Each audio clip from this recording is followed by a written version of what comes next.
Hi guys, so I'm Jeremy, and so I make these history videos, and so this, even though I'm going to post this on YouTube, this is really going to be focused for Mr. Infante's 7th grade class.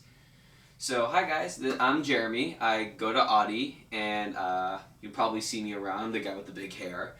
Mr. Infante and I are pretty good pals. We like talking about history, about other things. It's a lot of fun. And Mr. Infante gave me this opportunity to teach a lecture to you guys. I mean, I love history. I've been studying it since I got to Audi. I found a fascination with it. I've always been naturally pretty good at history, like when it comes to memorizing things. And I really value that in myself. And he gave me this opportunity to teach a lecture to you guys. So shout out to Mr. Infante because he's the man. And so thank you, Mr. Infante, if you're there. So Mr. Infante asked me, well, which part of history do you want to teach? And I told him, well, I like the Greeks and the Romans. I like talking about the ancient Greeks and ancient Romans, basically. And then he said, oh, okay, that's a good part. So, well, which part do you want to go into? And I thought for a little bit, and I decided that I wanted to teach you guys the Persian Wars. So he said yes, and I was like, yes, this is awesome. I get to teach people, and that's always been my dream. And so, without further ado, let's get cracking. All right. So, Persian War. So okay. Let's just start with the simplest. Most of what we know about the Persian Wars was from a Greek historian named Herodotus, and that name is right there, Herodotus. I'm going to use my little thing right here, Herodotus. It's spelled hero and then dot and then US, like the US. So Herodotus, he is arguably the first historian because he actually tells history like a story a little bit. If you wanted to know the history of a different culture, you would have to you have to sort of go to different sites or different temples to get bits and pieces of information about a person's life or a war. And Herodotus is the first one who actually finally writes everything down into one book about one event, and that's pretty good. Yeah, and we're making progress in history. And that's basically the good part about Herodotus. The bad part about him, which arguably you could say is good, is he was not the best historian ever. He was more of a storyteller. So he would instead of giving you the plain truth, he would probably exaggerate things, make things more interesting and like more fightsy and more entertaining for the reader. And that's really kind of what he did. He made things more exaggerated. And that's good. I mean, if you're reading it, if you're bored and like, I'm just going to read this is pretty good. But I mean, when it comes to factual evidence, not that great. So I'm going to be telling you this story, and there are going to be some aspects that I'll tell you are a bit exaggerated, things that just don't necessarily make sense, or things that just don't seem too real. So, alright, let's go with the title, The Persian War. Well, okay. Persia was the largest empire at the time. So I made this little map right here. This is Africa, this is Asia, Middle East, and this is Greece. So Persia owns all this. And that is pretty big for its time. Of course, it's a two-dimensional plane, so you don't really get to see how much it actually is, but it actually is quite a lot. And this is Greece. Greece, if you on a map, it's really like this size, but I mean, you have to see something about the Greeks. So that's Persia right there, and the ruler at this time, his name is Darius, or if you're more fun, you could say Darius. I'm going to say Darius because I want to be fancy. Darius, so far, he's been pushing west. Persia started maybe right here, and they just kept pushing west, conquering down here, conquering Greece. Oh, by the way, this blue stuff is water. Just making sure. And he comes to this little area called Ionia. Ionia is basically western Turkey. It's along the coast. And basically, Darius is like, okay, I'm going to conquer Ionia. And now, if you're under attack, I mean, you're not going to go like, oh, that's fine, you can come in, you can come attack us. No, you're going to actually want to try. Now, the Ionians are smart because they realize, okay, if it's just them alone, the Persians will just, destroy them. There'll be no resistance. So, an ambassador goes all the way down to Sparta. Now, Sparta's right here on the bottom part of Greece. It's not an island, but it's pretty far south. And they say, Sparta, God, we love you. You are so awesome. You are so powerful. This would be pretty awesome if you could help us fight in Ionia. And the Spartans are like, okay, sure, just where is Ionia? And they say, oh, it's around 3 months away. And the Spartans say, we're not part of this. Get out. We don't want any part of this. Now, if you don't know much about history, you should know, at least maybe, that the Spartans were notorious for their brute force, their unstoppable army. So why would the Spartans disagree? You guys can talk about this a little bit. If you want, you can pause the video. But the reason is Sparta actually had a class system that 90% of their population were slaves. So if the Spartan army left, the slaves would revolt. So the Spartans were like, okay, we would, but we can't. If we leave, the slaves will come. So the ambassador goes to the second best, and this is Athens. And Athens is more than happy to help. So they're like, okay, let's go defeat some Persians. So the Athenians go across Turkey in Ionia, and they actually push the Persians back. The Ionians are safe. Now, Darius, at first he's not paying any attention to this, and then he realizes that he's actually losing. And so he's like, okay, let's get the meat going. So he decides to bring an even bigger force to crush the Athenians and the Ionians. This happens in 499, just let you know that, BCE. And he actually defeats the Athenians and the Ionians. Okay, that's really interesting. Thanks. Thanks for interrupting Mr. Infante's class to tell you all that. That's just the beginning. This is really the flame that starts it all.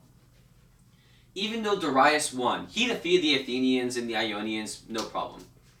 But he had something in him. There was something burning inside of him that he just wanted to attack. He felt really bad about this. And he came to the conclusion that it was Athens. Athens had no right to intervene into Persian politics. I mean, it's between Persia and Ionia. Athens had nothing to do with it. So why did Athens intervene? That's just not cool. So he decides it's Athens' fault why he got disrespected, and he decides to go and attack Athens. So his next big mission is to capture Greece, which I guess he's gonna do anyway, because if they keep going this way, they're gonna run to Greece sooner or later. So the Greeks know that they're in trouble. Now, mind you, I say Greeks, but you should know this. The Greeks did not view themselves as Greeks. You had something called the polis, the P-O-L-I-S. And that basically meant city-state. So you wouldn't say, oh, I'm Greek. No, you would say, no, I'm Athenian, I'm a Spartan, I am a Corinthian, I am a Theban, I am whatever. And so, so the Greeks never had this national identity. You always had an individual city-state. So the Athenians realize that the Persians are mad at them. So the Athenians they're going to decide to meet the Persians in battle. And this place is called Marathon, which is right here. It's 26 miles away from Athens. And the Persians come and they're like, we got this. We crush the Athenians once. Look at the Athenians. They have a small number of men. We can totally crush them. No big issue. Now, Darius is very surprised because the Persians are being massacred on the by the tens, nah, by the hundreds. Let's go with that. By the hundreds. I don't want to be like Herodotus, where I over exaggerate things. So they're dying. They're quickly dying. Now, this makes you think. Okay, the Athenians are outnumbered. How does that make sense? Well, I'll get to that in a little bit. There's a bit of a side story that happens while this is going on. So before the battle, we had the Athenians, and they realize that they're outnumbered, like 10 to 1. They realize, okay, we're not going to win. We need some help. So they get this one messenger boy named Phidippides. I'm not going to make you know that name. I'm just not going to make you. But the messenger boy runs all the way to Sparta and says, yo, Sparta, we need your help. We need you to help us fight the Persians. And the Spartans are like, okay, yes, we will help you, but first we need to finish a sacrifice, and that will take a good 24 hours or something like that. But we'll be back. We'll be back.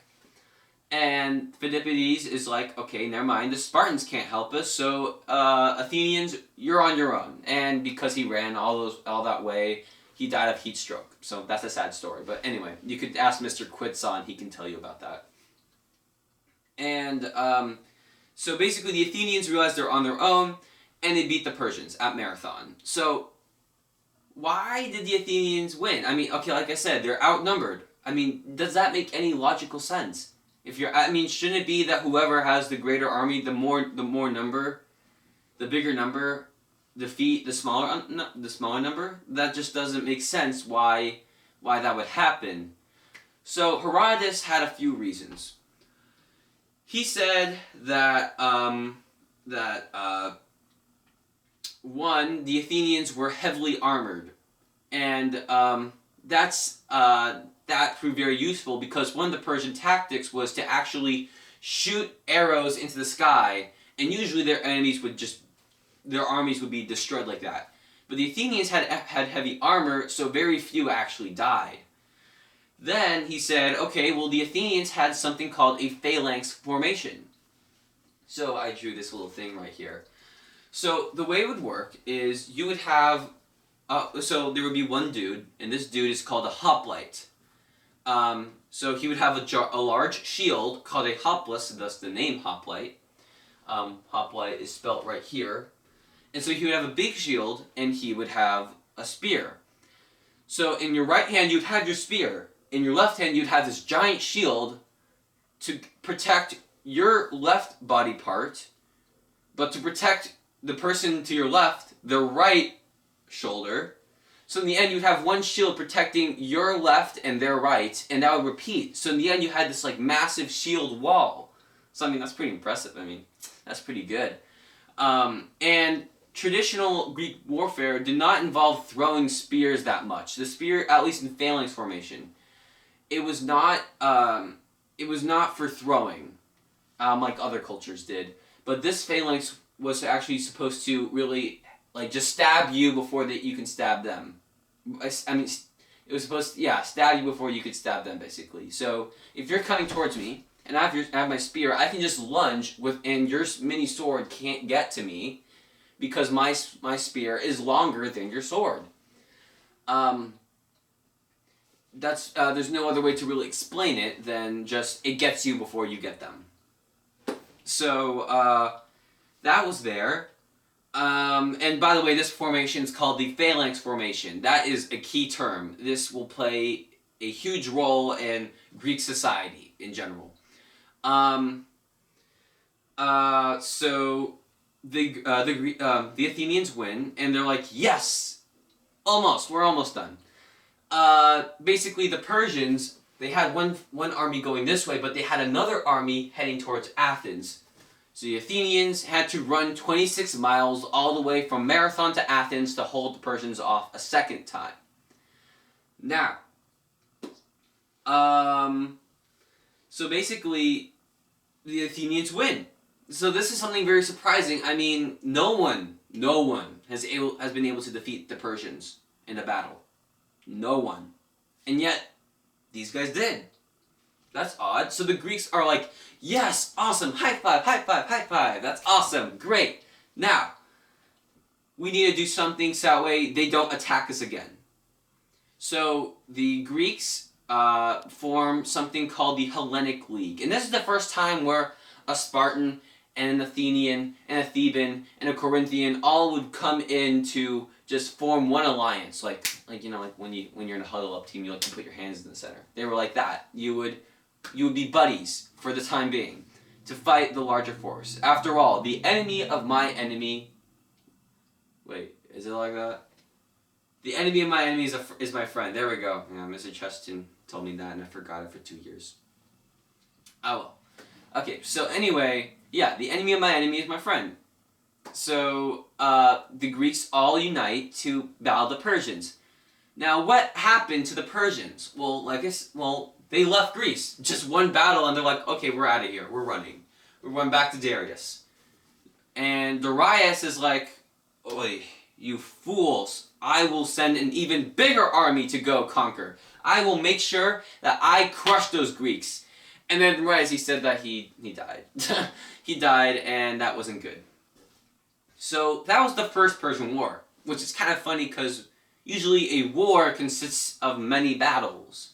And this one was just one battle, and that battle was just decisive enough that Darius left. And so the Greeks are like, yes, we finally did it. That's awesome. Woohoo! 10 years later, in 480 BCE, we have another Persian king.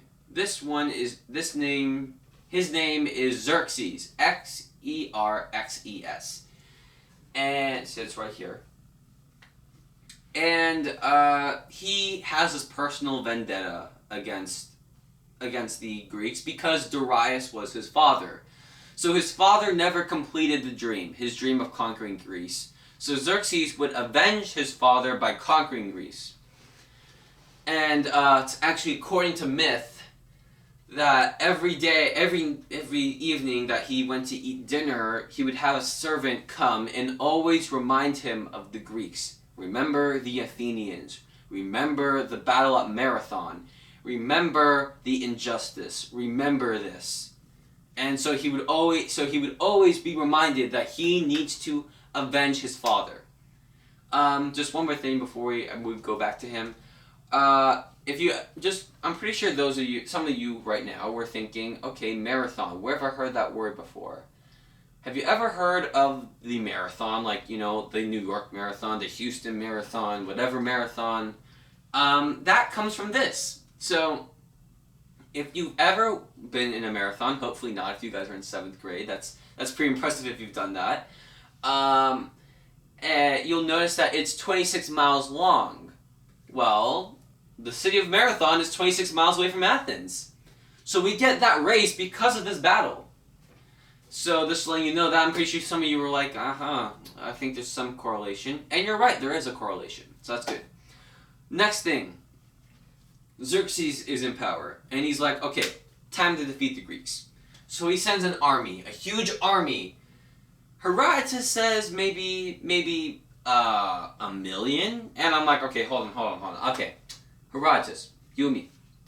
I love you. You've done all these great things for us. You're the first historian. You've given us the first historical book. But you're wrong. Alright, Herodotus, I'm sorry, you're wrong. You are way off, buddy. Maybe 500,000, or maybe 750,000, but 1 million, no. Not 1 million. Definitely not 1 million. Out.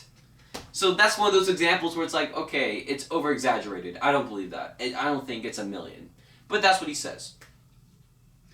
And so the Greeks decide to meet him at Thermopylae. Now, Thermopylae means hot gates, and that's not really important, but this is something that played to the benefit of the Greeks. So the Persians are basically coming this way. And they're coming to this giant canyon, this open area. The Persians are right here. The Greeks are going to go, this is not really a very good drawing of it. I'm going to more make it like this. The Greeks are going to hang out right here. So they're protected by the sides of the canyon, and they can make sure that the Persians do not come this way. So that's that. So the Greeks send a force of 7,000 soldiers, including the famous 300 Spartans. The 300 Spartans were led by a king named Leonidas, which should be on here. Yeah, Leonidas. Now, there's something you should probably know about the Spartans. I'm not sure if Mr. Infante told you this, or he will tell you this, but let me just give you a little bit of a rundown about what the Spartans did. If Mr. Infante, if you want to skip this, perfectly understandable. All right. So the Spartans, basically, the Spartans, they were trained at the age of 7. Boys were taken away from their families at the age of 7. So you spent 13 years training not for your family's honor, not for your mama and papa, not for your brothers. You fought for Sparta. You lived, fought, and died for Sparta. That's basically what every Spartan had to do. Live, fight, and die for Sparta. So Spartan soldiers did not have any allegiance to their families. They barely even knew their families until the age of not until the age of, they never met them. They only spent 7 years with their parents, and then they were stripped away. And they really just cared about Sparta. And something that was known about the Greeks, or at least the Spartans, was that they were willing to die for Sparta. Like most Greeks would just say, "Oh, okay, I'm leaving. I'm not going to risk my life for this." While Sparta would go, "We are doing this for Sparta," and that's for the famous thing, "For Sparta." That's basically what they. I mean, that's basically what they did. They were really about fighting and dying for Sparta. Mythically, they wore red, so that way their enemies could not see the blood if they got stabbed, and it would look like the Spartans were invincible. So, I mean, if you keep stabbing them and they're not showing any blood, you're thinking that they're not dying, that they're invincible, and then you get scared, you get petrified. And by the way, if you haven't checked out Greek armor, I mean, it's pretty scary. It's like, it's kind of, if a Greek warrior was coming towards me, I'd get out of there. I wouldn't want to mess with that. So that's basically about the Spartans. So you just need to know the Spartans were willing to die for Sparta. That's the one takeaway from this.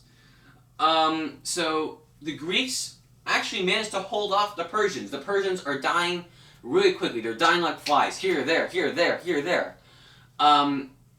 If you ever seen 300, which, okay, you guys shouldn't because it's not really appropriate for you guys, but if you've seen 300, then you'll know that, when it comes to military combat or military tactics, they kind of had a pretty accurate depiction. Where it was just really all about brute strength and a group. They fought as a group. That's another important aspect of the phalanx. You wouldn't have one soldier with another soldier that's just all running towards the enemy. No, they fought in an organized manner. They basically planned out their attacks. And so that was something that was very new about the phalanx, and that proved pretty useful in Thermopylae. And the Greeks hold them off. However, this is the only sad part. This is the part that really gets me here. So the Persians are losing, and they're like, okay, this is going to be another marathon. What are we going to do? And I believe a man named Ephialtes, you don't need to know that, but Ephialtes is considered like the ancient day Benedict Arnold. He is the one who basically betrays everyone, betrays the Greeks. And he says, there's another passage. You can just go around this canyon, around this giant rock, and you can attack the Greeks from the back. And the Persians do this. They come to the back, and then King Leonidas realizes, okay, we're gonna be attacked from both sides. So at this point, it's a suicide mission. Whoever fights as a Greek will die as a Greek. You're gonna die no matter what. So Leonidas summons the entire what's left of the 7,000, and he says, okay, this is a suicide mission. anyone who sticks with me is gonna die. So he says, okay, you lot, basically 75% of them, okay, you guys can go. You guys can go back to your families. You don't have the right to die yet. And the 300 Spartans, you all stick with me. You all stick with me. You and I are going to go back there, and we're going to die, and we're going to fight and put in our best effort to push the Persians as much as we can. But overall, we're all gonna die. And that seems like a noble gesture. Like, okay, you're gonna die, but this is something that really I like to think about. What was Leonidas really justified in playing God in a way? He basically said, you can live and you can die. There wasn't any exception about it. I mean, if you went in that battlefield right now, you would die. Plain as that. So, I mean, did Leonidas really have the right to decide, okay, you can live, you can die? I don't know. So anyway, the Greeks go, Leonidas and his 300 Spartans are all murdered, all killed in battle, and the Persians win. This is the one victory that they actually have. And they move on to march to Athens. And actually, if you go to Greece right now and you go to Thermopylae, there'll be a little rock. Well, not a little rock, maybe this size. And it says, like fellow traveler, whoever's here, please, take a moment to think about what Leonidas and his 300 Spartans did. And how they died for the sake of, against the Persians, basically. And that's really touching, actually. Okay, back to what we're talking about. Persia just went through Thermopylae, and now they're going to Athens.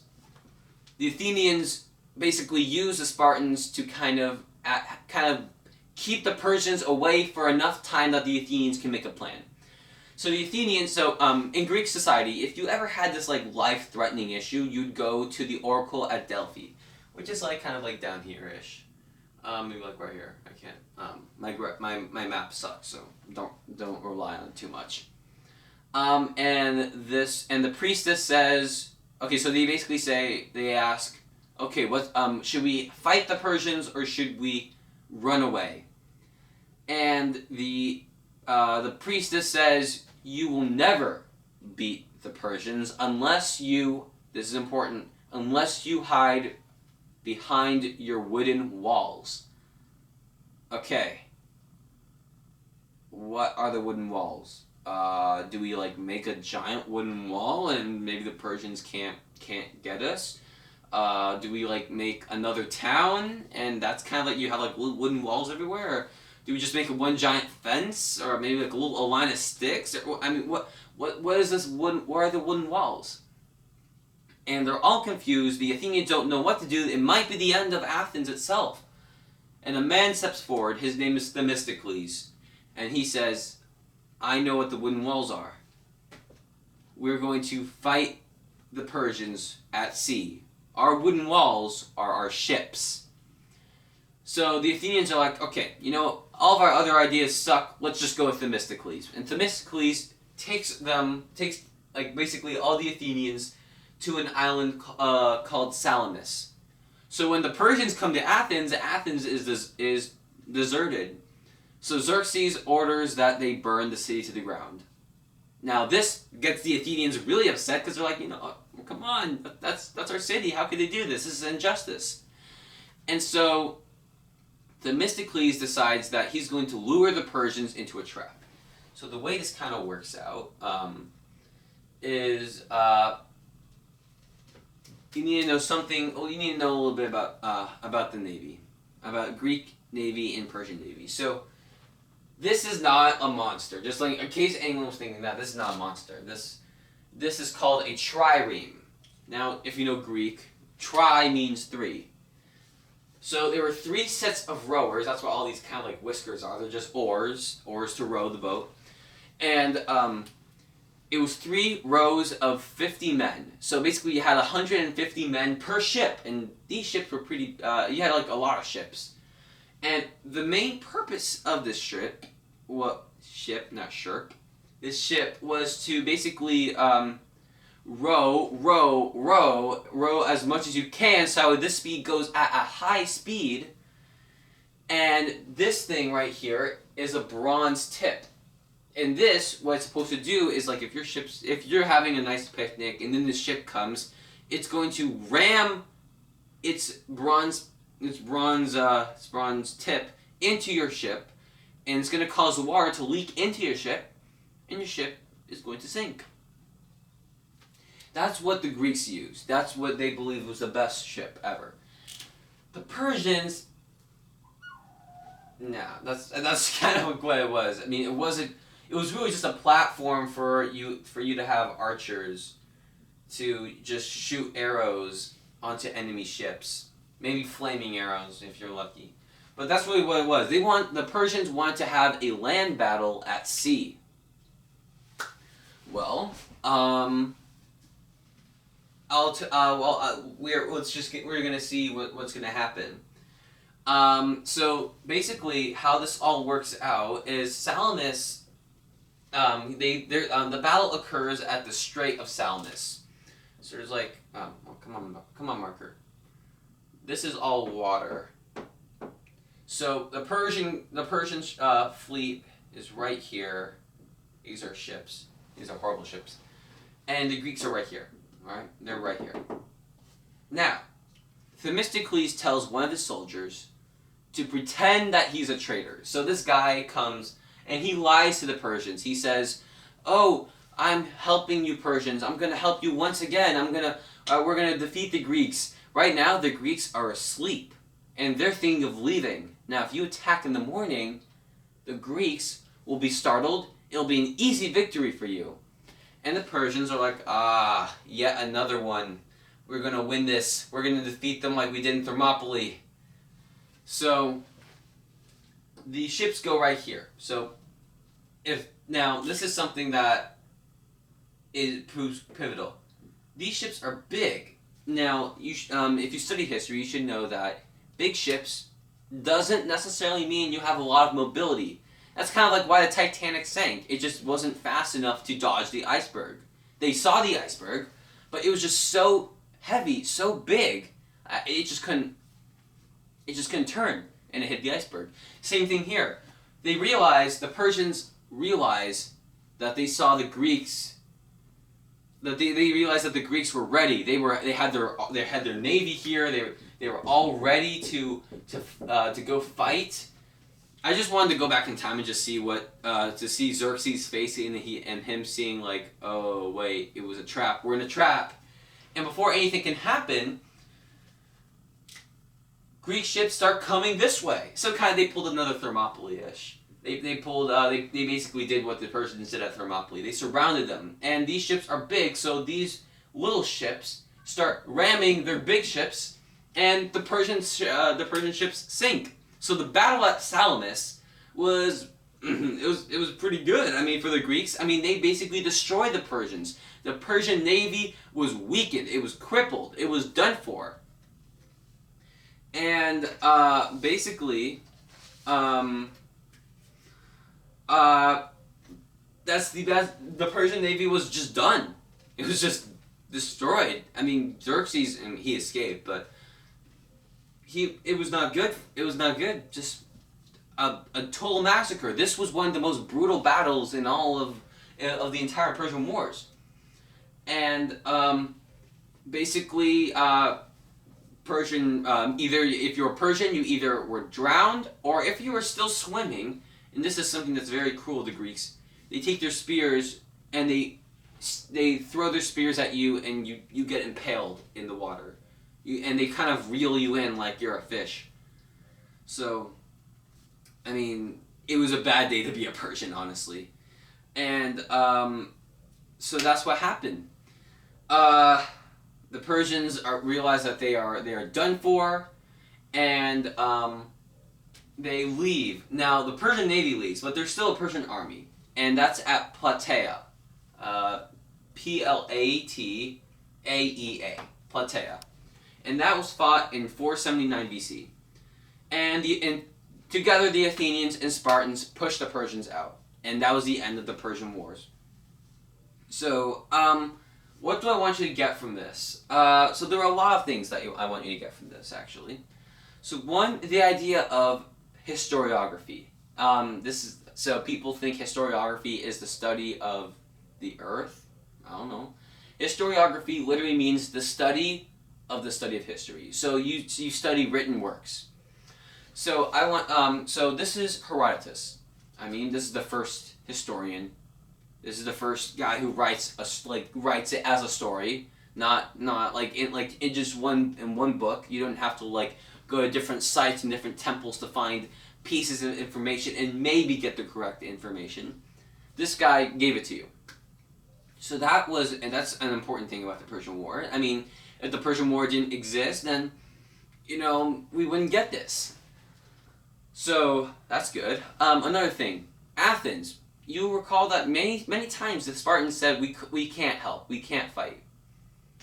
So basically, Athens just realizes that it can dominate people. It's actually not just a regular city state. This is Athens, and Athens has a pretty good navy now. One of the benefits of Salamis is that Athens realizes how useful a navy is, and so they end up getting one of the largest navies in the world. That's another good thing. Another thing is that Sparta realizes that Athens is getting a bit too powerful, and this will play into the next war called the Peloponnesian War. But I'm letting Mr. Infante take that. Another thing that you should know: the Greeks are never attacked by the Persians ever again, ever. And then you'll hear about another dude. I think you might have heard of him. I'm not sure. I don't think he's well known, but his name is Alexander the Great. Alexander the Great and his father Philip II, both, even though they're from Macedonia, which is right here, it's not even part of Greece, they still felt that they were Greek, and they kind of in order to appease their Greek buddies, they're like, okay, you know what? We're gonna go attack the Persians for the Persian Wars. We're going to avenge our cities. So basically this sort of in a way makes Alex and Philip realize that I can use this war as an excuse to attack the Persians. And Mr. Infante can tell you a little bit about that later as well. That's basically the Persian War. I'm going to give you some questions because Mr. Infante tells me that you guys do discussions. So question number 1. If Athens lost the battle at Marathon, do you think the Persians could have conquered Greece? Is it possible? And I mean, before you say yes or no, just remember that there are weak city-states and that there are strong city-states. Like Sparta. Sparta is a very strong city-state, so just think about that. The second question is, how does revenge play a role in this? And you'll actually see it plays a pretty big role. My question for you is how? When? Can you explain that? My third question is it justified for Leonidas to decide, okay, you can leave the battle and you can live, or you have to stay in the battle and you die? Is Leonidas justified in playing God? Another question is how is Sparta portrayed in this? You didn't really see Sparta fight that well. They died in Thermopylae. They did not help at Marathon. They did not help in the Ionian Revolt. Is Herodotus trying to paint Sparta in a bad way? I don't know. Maybe discuss that amongst yourselves. And the last one, just to make sure that you're paying attention, I just gave you five things about how the Persian Wars impacted modern society. Not modern, but what happens later in the next chapter of history. So I just want you to just be aware of those things. So, all in all, I'm just, in conclusion, Ionian Revolt. Persia is really big. They want to capture Ionia. Athens helps them Darius is upset at Athens, so Athens and Persia meet at Marathon.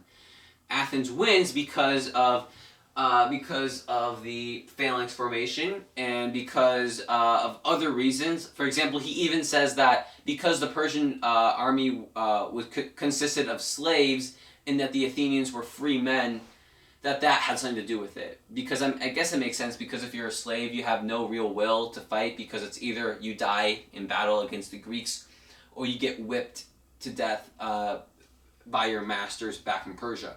So I guess Herodotus is trying to say that there was no real motive for that. Anyway, Athenians win. That's great. They form the Hellenic League.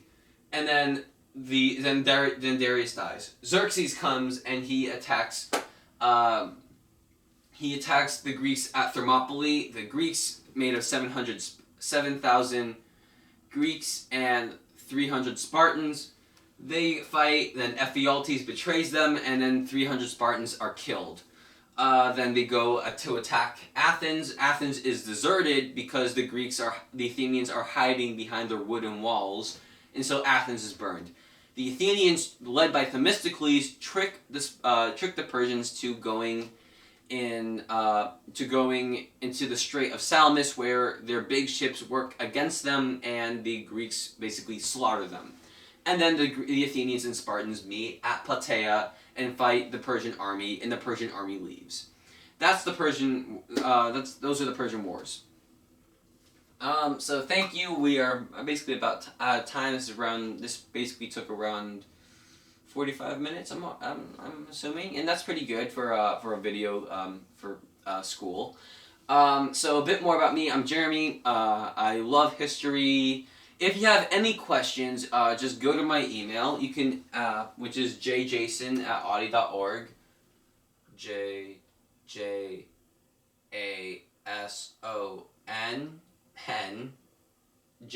JJASON @audi.org. And I'll be more than happy to talk to you or send a written response. But I'll probably just send a video like this explaining things, and maybe that'll be better. So that's really that. I'm glad that Mr. Infante gave me this opportunity.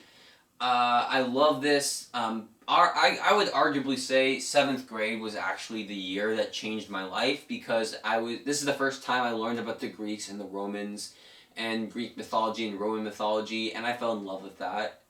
And I decided to pursue it and learn about this. I actually competed in competitions at Rice, competing against other students about mythology, and actually a couple of times I got first place. So I love mythology. And if you like world history, you're gonna love 10th grade, because you basically do that again, and it's fun. Because you might have Mr. Lammers, and Mr. Lammers is probably one of the greatest teachers. And Mr. Infante is also awesome. I love Mr. Infante. Mr. Infante is awesome. But, yeah, I mean, that's all I really have to say. If you have any other questions involving the Persian Wars that you just don't understand, I'll be more than happy to make history videos or mini lessons about this. So anyway, thank you, Mr. Infante. Thank you, 7th grade class. It was a pleasure teaching you. It was a pleasure, writing all this and making all this, because I love teaching. And that's all I have to say. So with that, enjoy your fall break, and I'll see you later.